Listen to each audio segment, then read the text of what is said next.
Welcome back to AEW Change the World, and I've just done booking the 8th episode of Tuesday Night Dynamite. We're coming off the back of that Full House pay-per-view, so let's go straight into the show. The episode begins with a recap package looking back at Saturday's Full House pay-per-view, focus in particular placed on Britt Baker and Kenny Omega making their first successful defenses of their titles. We also saw that the Lucha Bros became the first ever AEW World Tag Team Champions, defeating the Young Bucks in the main event of the show. Don Callis and Excalibur then introduced the show following the package, putting over the pay-per-view, as well as tonight's show live from Austin, Texas. It is noted that we are in Rhodes country, and Cody Rhodes will be part of the opening of the show, but before that, Kenny Omega will come out with his World Championship over his shoulder. He will talk his victory while saying that he wished that the Young Bucks could have joined him here tonight as the Tag Team Champions. That wasn't to be, as the Lucha Bros defeated them at Full House. As Kenny Omega continues to talk about his match with Pac, Cody cuts him off, coming to the ring alone, assisted by a cane. The commentators put over the knee injury that he sustained at Saturday, which has re-aggravated a previous injury. Cody appears somewhat unhinged, as he has quite commonly recently, and tells Kenny that he wants a title shot. Kenny tells his friend to focus on recovering from his injury, which is confirmed to keep him out of action for some time. At this point, Cody flips, with Omega taken completely back by the reaction of Cody.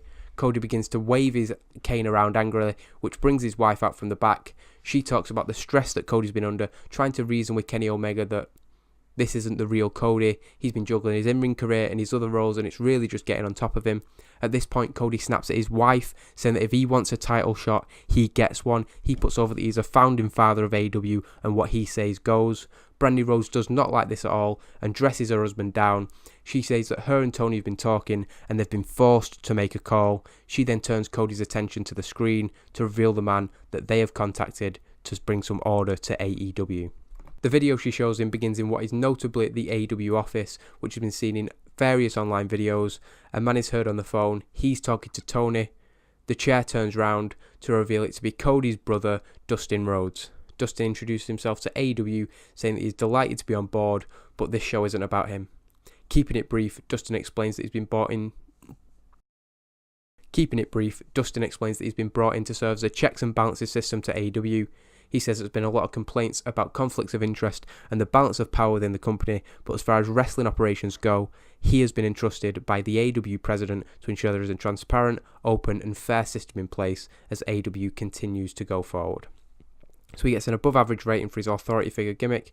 It was a good segment to open the show, and a 63 there I'm more than happy with. We're bringing Dustin in as it says an authority figure. He is sort of, but it's not going to be a massively on-screen role. It's more maybe like the William Regal role in NXT, something like that. We just want somebody who can bring that order to AEW when there is those clashes between people in the company.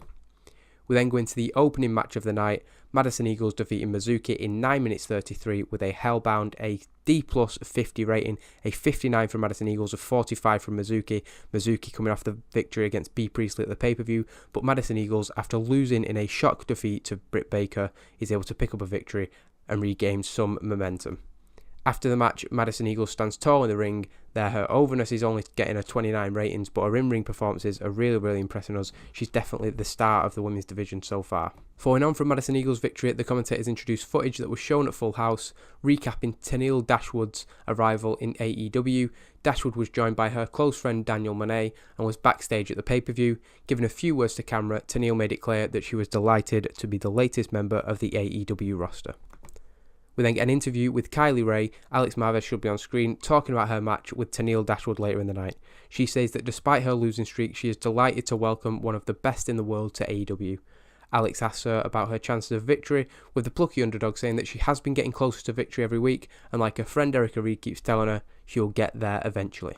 Match number 2 of the evening sees Matt Cross defeat Jimmy Havoc in 10 minutes and 8 seconds with a death from above, a 41 for Jimmy Havoc and a 60 for Matt Cross despite him being off his game, a 56 C- overall, and that is a good win for Matt Cross. Back to winning ways.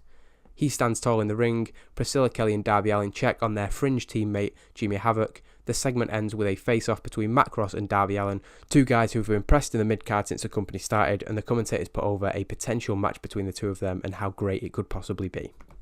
Switching gears slightly, the commentators confirmed the news that had been on social media throughout the week, saying that Sammy Guevara has suffered a serious injury while working for AAA last week. Footage will be shown of the injury from AAA TV, as well as blog footage of the initial moments of his recovery.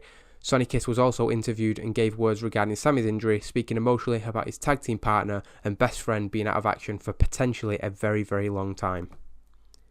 Sonny Kiss was then back in action. He faced Pac and lost in 4 minutes and 52 seconds, a 46 for Sonny Kiss, which is not bad for the mid-card, a 78 for Pac and a 62 overall. A decisive, dominant victory for Pac, who is in a terrible mood after his defeat at Full House. This is shown in the post-match as he simply leaves, still pissed off, not celebrating in the slightest his victory. Having been hurt badly and defeated convincingly, Sonny Kiss is overcome with the emotion of Sammy Guevara's injury and losing so badly, and begins to cry in the ring. The commentators talk about the career-threatening injury sustained to Sammy and how that is all getting on top of Sonny Kiss at the moment. As Kiss sits in the middle of the ring, Chris Jericho comes down to the ring. He looks disgusted, he is furious and demands Kiss gets back to his feet. Kiss is upset, but does what he's told because it's Chris Jericho, only to be slapped in the face by the self-proclaimed GOAT. Kiss then drops to the mat, exhausted both physically and emotionally. Jericho then stomps around the ring furiously, demanding that somebody gets a microphone. This ends the first hour of the show. Again, Chris Jericho showing that he can drag pretty much anybody to a decent segment. The commentary letting it down, but Jericho doing a very good job as usual.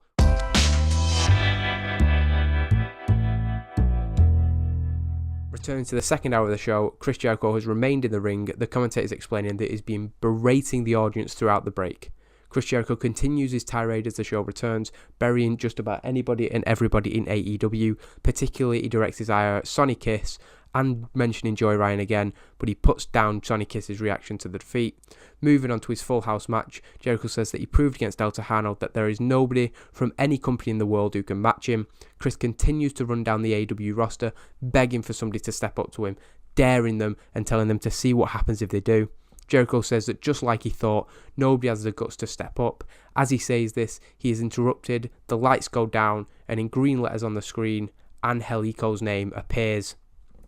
Making his AEW debut, Angelico runs down to the ring. Jericho lunges at him, but Angelico is too quick. A single kick will send Jericho reeling, and the GOAT will roll out the ring, backing up the ramp. He has been interrupted by the debut in Angelico, and Chris Jericho is clearly not happy about that. A above average rating for Angelico's gimmick there. Angelico apparently not coming out very good in the segment, but it does get a 62 rating overall. Chris Jericho again carrying segments. Providing an interlude to the show, the commentators discuss Chris Jericho's behaviour and put over the debut of Angelico. They also question how Dustin Rhodes intends to deal with Chris Jericho in his new role. They then look towards the rest of the show, promoting Tenille Dashwood's debut up next. Tenille Dashwood has a convincing debut victory over Kylie Ray, 6 minutes 2, so slightly longer than you might have expected, but a roaring elbow picks up the victory, a 46 for Tenille Dashwood, which is pretty good. It puts her at the upper echelons of the female roster. Definitely. Kylie Ray with a 31, not too bad, a 38 D- overall, and we established Tenille Dashwood as a dominant figure in the division. After the match, Tenille Dashwood stands tall in the ring, with Danielle Monet joining her in the ring. Getting in between Tenille and the referee, Monet will raise Dashwood's hand. Alex Marvez will then enter the ring, interviewing Tenille Dashwood, who will call out the AEW Women's World Champion. Britt Baker will come to the top of the ramp, but will be confronted by Bea Priestley before she can make her way down to the ring. The two will argue over Baker's title at the top of the ramp when Britt is jumped from behind by Nyla Rose. This will take her down on the ramp. Bea Priestley will then stand with Nyla Rose behind her, staring down the newcomer Tenille Dashwood and her friend Monet in the ring. With Britt Baker laid out, the commentators will suggest that Bea Priestley has the perfect solution to her recent woes, as she has enlisted Nyla Rose, apparently as her bodyguard. The Lucha Bros then cut a promo promoting the main event of the night. They will put over their victory at Full House and show off the AEW World Tag Team Championships. Ray Phoenix will talk about how they're getting straight back in the ring tonight, ready to prove again, like they proved at Full House, that they're the best tag team in the world. We'll then get a look back at Ivelisse Velez introducing Mercedes Martinez at Full House. She was at ringside with Velez, but despite that, Tessa Blanchard was still able to pick up a victory. Ivelisse Velez gets back to winning ways. Mercedes Martinez helping her to victory over Santana Garrett, a 43 and 37, again decent, solid mid-card ratings, a 42D. Ivelisse Velez back to winning ways. After the match, Martinez raises the hand. They're a tag team. That's basically what we're establishing. We then go into an interview with Tessa Blanchard, who reacts to that match and her victory over Ivelisse Velez at Full House, as well as the arrival of Mercedes Martinez in AEW. Tessa Blanchard explains that she beat Ivelisse at Full House, even with Mercedes Martinez there, and as far as she's concerned, that's all in the past.